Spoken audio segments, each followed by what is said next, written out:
Cartagena de Indias es la ciudad del número 11. Su independencia absoluta de España se declaró el 11º día del 11º mes a la 11ª hora del 11º año.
Aquí en este sector se consolidó la independencia absoluta de Cartagena y se selló la verdadera independencia de la Nueva Granada. Todo comenzó en 1810, cuando se creó la Junta Suprema de Gobierno, y acabó en 1821, cuando la guarnición española abandonó para siempre la ciudad. Fue precisamente en este sector donde se destituyó al gobernador imperial, se firmó el Acta de la Independencia, se elaboró la primera Constitución republicana en 1812 y se llevó a cabo la capitulación que acabó con la ocupación de las tropas realistas.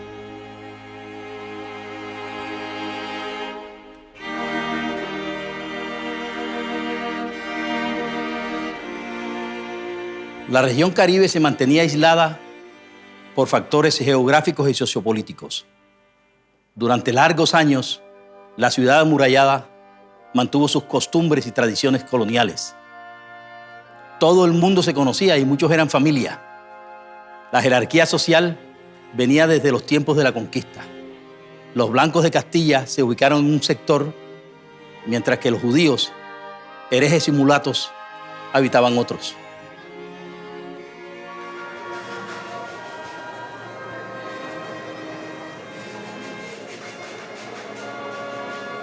Los diplomáticos y los comerciantes extranjeros ejercieron una gran influencia sobre la sociedad cartagenera.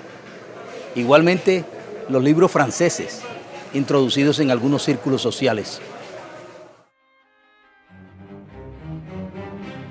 En la ciudad se comía mucho arroz, marisco seco y sancocho de gallina.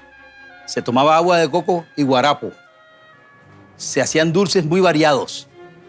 La clase alta vivía serenamente, entre siestas, rutina religiosa y esparcimiento, mientras que la clase menos pudiente hacía el trabajo físico duro.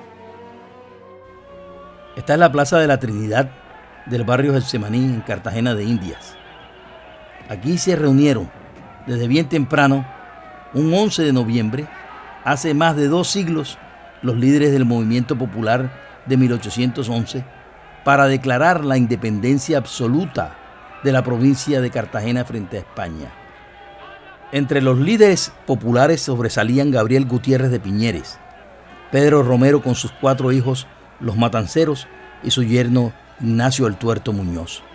La bandera de Cartagena de Indias, aquel 11 de noviembre, tenía 2 franjas horizontales, una verde y una blanca, y la llevaba un niño de 12 años. Los 5 cangrejos negros representaban las 5 regiones de la provincia: Cartagena, Tolú, San Benito, Simití y Mompox. Esta bandera fue sustituida poco después por la bandera cuadrilonga. Germán Gutiérrez de Piñeres, hermano de Gabriel, representaba ante la Junta al grupo que se encontraba en el arrabal de Getsemaní. El pueblo estaba en la Plaza de la Trinidad y al enterarse que la Junta no declararía la independencia, atravesaron las calles del barrio hasta alcanzar la Plaza de San Francisco. Fueron apoyados por los lanceros de Getsemaní, las milicias pardas y otros regimientos militares. En la Plaza de San Francisco se les unió el sacerdote Nicolás de Omaña, quien se encontraba de paso por la ciudad. Él era uno de los firmantes del acta del 20 de julio en Bogotá. Ese movimiento se mantenía fiel al rey y por eso no se considera independentista.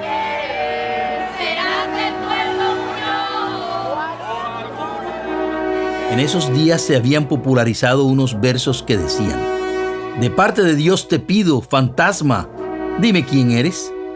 ¿Serás el Tuerto Muñoz o alguno de los Piñeres? A comienzos del siglo XIX, Cartagena tenía aproximadamente 16.000 habitantes, 1.300 blancos, 1.700 esclavos negros y el resto mestizos. Era la única plaza fortificada de la Nueva Granada, con 3.000 hombres. Fue el principal centro de comercio esclavista de América durante los siglos XVI, XVII y XVIII. En la ciudad existía una poderosa clase social formada por comerciantes y terratenientes que controlaban el poder.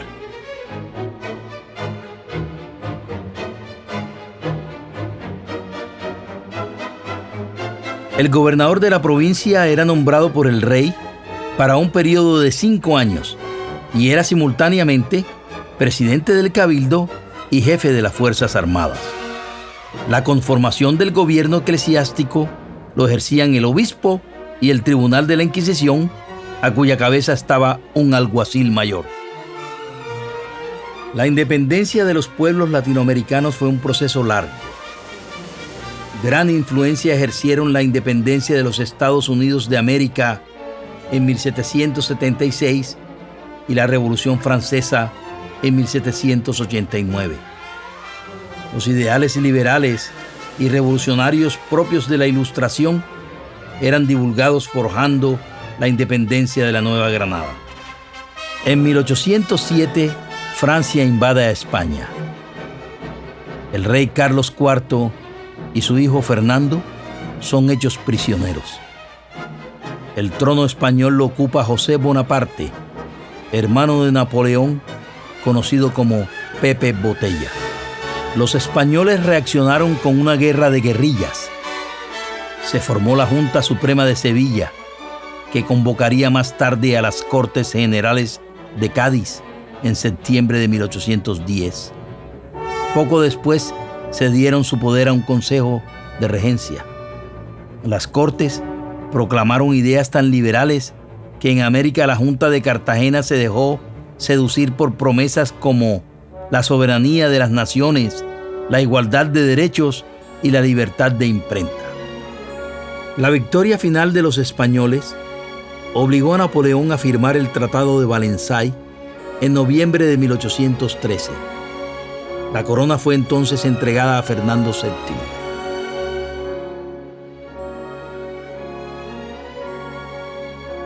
La independencia era un sentimiento que acompañaba a los cartageneros hacía muchos años.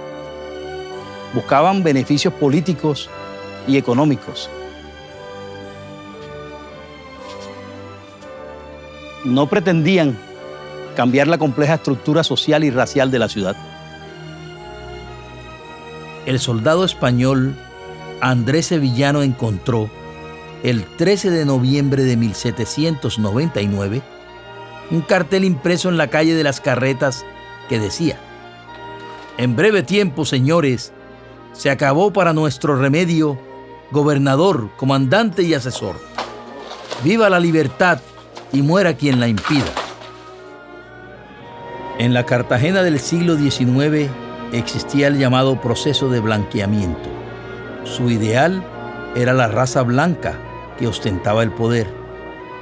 El popular líder Pedro Romero tuvo que solicitar, por ser pardo, dispensa al rey para que su hijo pudiera entrar a la universidad. Dos tendencias independentistas dominaban el escenario político de Cartagena: los piñeristas y los toledistas. Los piñeristas eran liderados por el abogado Gabriel Gutiérrez de Piñeres y su hermano Germán, nacidos en Mompox. Los toledistas estaban comandados por el también abogado y aristócrata cartagenero José María García de Toledo. García de Toledo nació en Cartagena de Indias en 1769. Era descendiente de los condes de Pestagua. Se casó con una dama de gran fortuna, gobernador, fiscal y alcalde de Cartagena. Fue elegido primer presidente de la Junta Suprema de Gobierno, padeció el sitio de Morillo y murió fusilado. En mayo de 1810 llegó Antonio Villavicencio a Cartagena. El quiteño había sido enviado como comisionado del Consejo de Regencia de Cádiz. Su misión era confirmar que el Cabildo de Cartagena reconociera a Fernando VII. Villavicencio apoyó al Cabildo de Cartagena para establecer la Junta de Gobierno, la primera de la Nueva Granada, mientras la situación en España se restablecía. La Junta le puso al gobernador dos adjuntos, el cartagenero Antonio de Narváez y la Torre y el comerciante español Tomás de Andrés Torres. El gobernador Montes no recibió la medida con agrado y continuó manejando el poder de la misma manera. El 14 de agosto de 1810 se eligió a José María García de Toledo como presidente de la Junta. Los piñeristas, al ser derrotados, buscaron apoyo de las clases populares. Sus contradictores los acusaban de distribuir dinero, licor y de rodearse de negros y mulatos.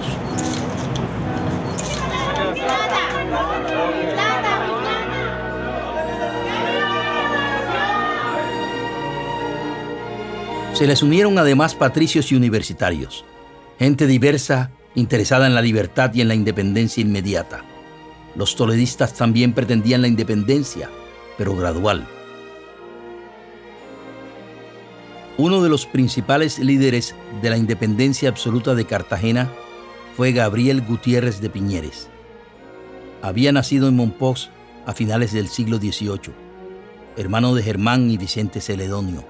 Abogado, defendió la ciudad durante el sitio de Morillo, logró escapar y murió en Venezuela en 1817.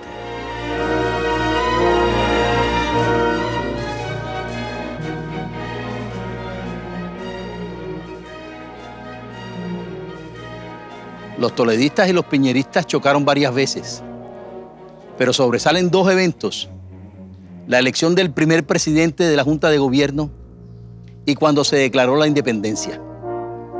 Este enfrentamiento tuvo desastrosas consecuencias en la ciudad. Los toledistas se reunían en esta esquina, casa del alcalde García de Toledo, en la calle de Don Sancho. Se conocieron como el Club de los Jacobinos. Eran jóvenes aristócratas e ilustrados que hacían parte de la conspiración. Estas reuniones movieron al capitán realista Antonio Merlano a escribir estas sátiras. En el Club de los Jacobinos, en que os juntáis por la noche, proferís a troche y moche millares de desatinos, mas muchos patriotas finos, que saben vuestra opinión, desarmarán la traición a que maldad os inclina, pues si ve la Catilina, no se duerme Cicerón. El gobernador era acusado de afrancesado. Ignoraba además a los dos adjuntos que se le habían asignado. El 14 de junio de 1810 sesionaba la Junta, presidida por García de Toledo, para resolver ese asunto.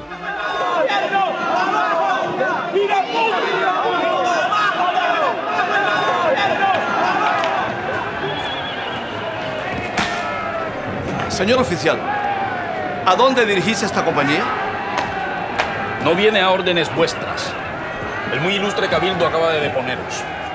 Entregadme el bastón de gobernador que habéis usado en vuestras delicadas funciones. Someteos y respetad esta resolución. Pues si se ultraja mi autoridad y mi persona, ahí tenéis mi bastón.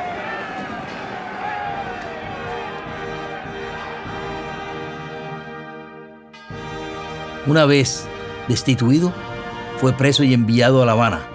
Se nombró gobernador provisional al teniente del rey Blas de Soria.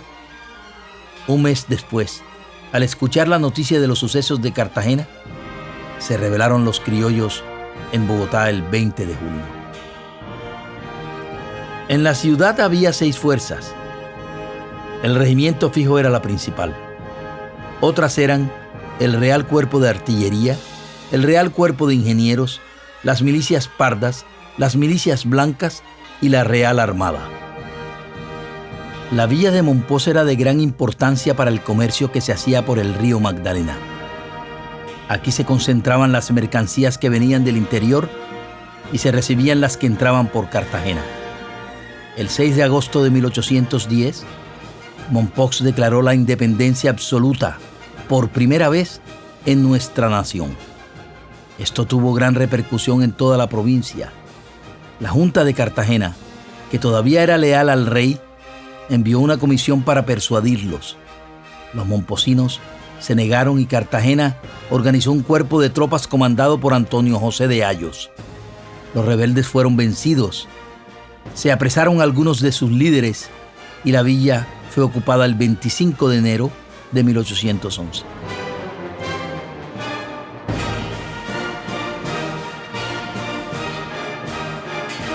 Vicente Celedonio y Germán Gutiérrez de Piñeres, hermanos de Gabriel y líderes del movimiento de Mompox, huyeron. Otros rebeldes fueron capturados. Gabriel Gutiérrez de Piñeres renunció en Cartagena a su cargo de diputado por Mompox en la Junta.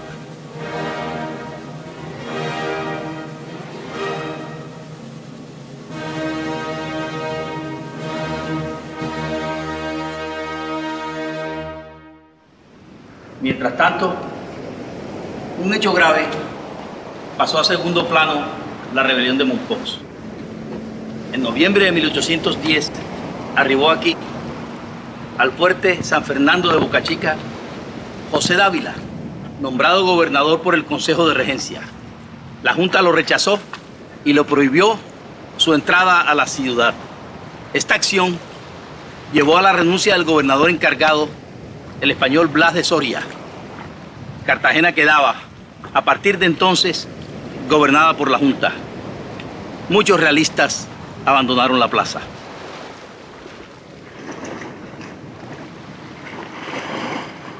Brigadier José Dávila, la Junta de la provincia de Cartagena ha rechazado su nombramiento para ejercer como gobernador. Por lo tanto, se le prohíbe el paso a la ciudad.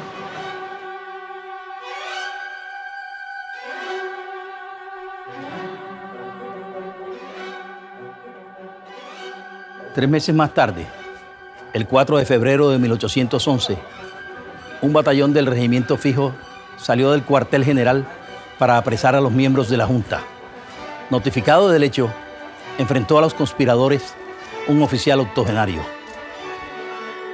Se llamaba Antonio de Narváez y la Torre, mariscal de campo, capitán de la provincia. Ingeniero, había trabajado en la construcción de las murallas y en el canal del dique. Héroe en Egipto, combatió a los ingleses en Santa Marta. Gobernador de Panamá y comandante general de Cartagena cuando se creía que Napoleón invadiría la ciudad. Narváez y la Torre se presentó frente a la tropa. Armada del regimiento fijo. ¡Firme! ¿Qué se le ofrece, señor? Que me des cuenta de vuestro procedimiento y me explicáis a dónde se ir. Nos dirigimos hacia la Plaza de la Inquisición, donde le haremos nombrar a usted como capitán general y a don Blas de Soria como gobernador, cuando cese la Junta. Os prevengo de lo que pretendéis hacer. Que vuelva la tropa al cuartel, le he dicho. Por última vez, capitán. Le ordeno regrese la tropa al cuartel.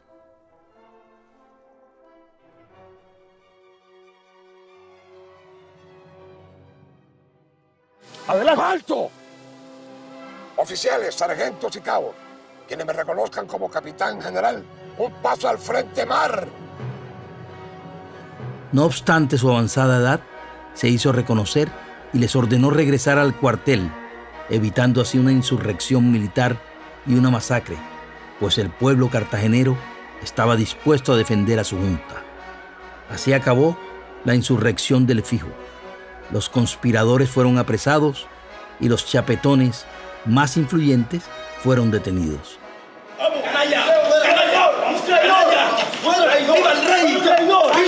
A raíz de estos acontecimientos nacieron los lanceros de Getsemaní.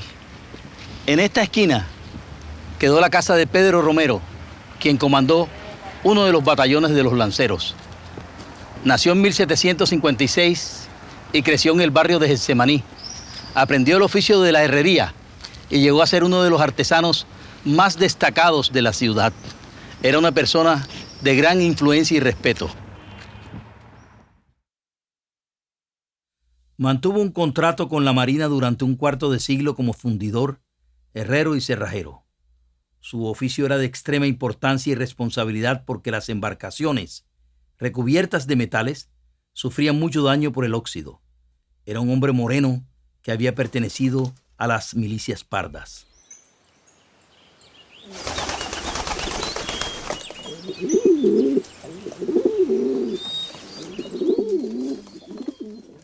En 1808, el cabildo lo designó para confiscar los cerdos que había en los patios de las casas del barrio y llevarlos a la porqueriza municipal. De ahí le vino el apodo de Matancero, lo que hizo pensar que era natural de Matanzas, Cuba.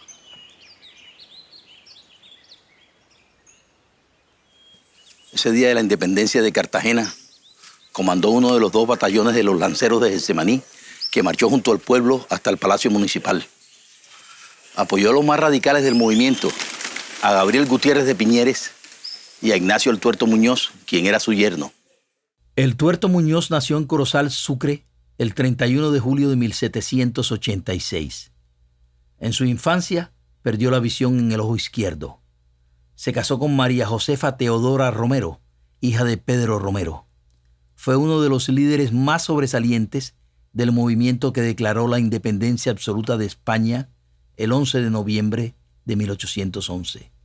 Era tan arrojado que en pleno sitio de Morillo regresó comandando un barco de provisiones.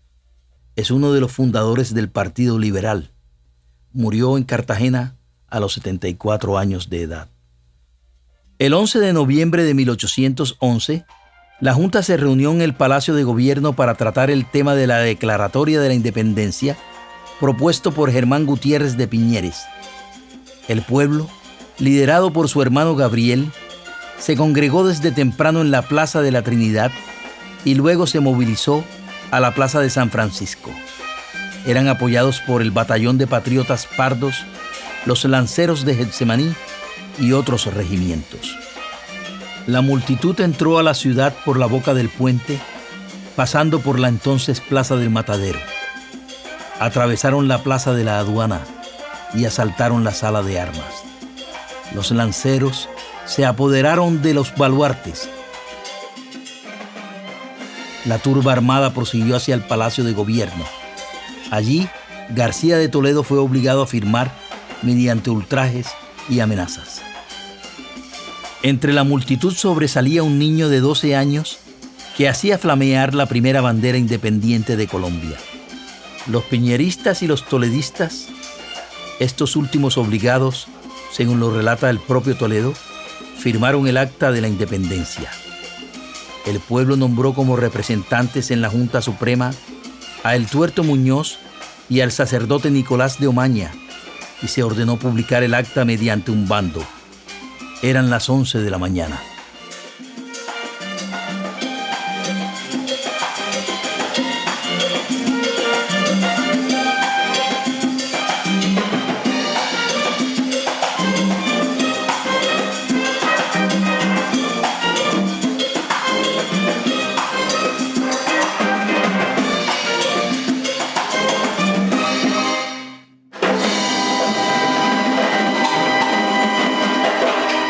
Ese noviembre de 1811, un grupo de patriotas juró empeñar sus vidas y sus haciendas y derramar hasta la última gota de sangre antes de faltar a aquel compromiso. Y así lo hicieron.